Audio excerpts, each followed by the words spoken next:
always be flexible to change. On the positive side, be willing to change your opinion when a superior argument confronts you. When you encounter a stronger reason, be willing to shift. When you hold a view and someone else is advancing a more quality argument, be willing to change. If the operation and the processes with which you do your things are analog, and somebody have a digital idea, innovative idea, superior idea, be willing to change. Don't be rigid. Don't be fixated in your mind. Some people have this mindset that as it is, so shall it continue to be. They have a closed mind towards accepting new situations, towards imbibing new knowledge, towards adopting new tools in their place of work, towards accepting ideas that is different from theirs, towards accepting new strategy and processes that is different from theirs. You must be willing to shift. You must be willing to change.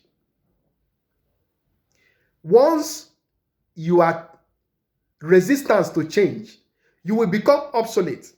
After a while, the demand for that service, the demand for your knowledge, the demand for your wisdom, the demand for that thing that is giving you lots and lots of advantage today will begin to take backseat. Learn, even if it is from a small boy that knows what you don't know. Humble yourself and learn from that source. It is an arrogant person that feels no one can teach him or tell him anything. It's a proud person that feels he already knows much more than every other person. Don't feel that nobody is as intelligent as you are. You will be stagnating your understanding. You'll be stagnating your level of wisdom. You'll be stagnating your level of knowledge. You must be open-minded to learn. In as much as life goes on, new things will continue to come up. Civilization will continue to advance. Technology will continue to advance. Human mind and understanding will continue to advance. Particularly in religion, you may encounter somebody that have revelational knowledge that will challenge the belief that you have held so dear and sacred for several years. Be willing to drop those beliefs.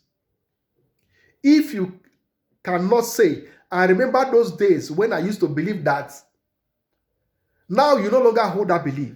That does not mean that God is no longer God. Now, a revelational knowledge has come. And it is incumbent on you to drop that belief that you had that can now be tagged false, that can now be tagged untrue, that can now be tagged inaccurate interpretation of even that scripture that has given you that faith or that belief on that word. Be willing to change. Change signifies growth. Change signifies maturity. Change signifies acceptance of new reality. There will always be new reality. There will always be new understanding. God will always give people information, knowledge that is superior to what you have come to hold sacred for 50 years. It doesn't matter. What you have thought you knew can turn out today to be a falsehood. Accept it. Even if you hold the man that taught you those principles or concepts sacred, shift, change. And if the person that you are following is not willing to change, get out of his presence so that you can be in the light. The things that you have held to be true to your life can end up being false. And your practice, your acceptance of those beliefs could have limited you in a way. And liberation could happen, not just physical, but also in the mind. Be open for change. That's just the message. And there are no two ways about it. If you must grow, if you must advance, If you must improve as a human being, be open-minded. Let your mind be open.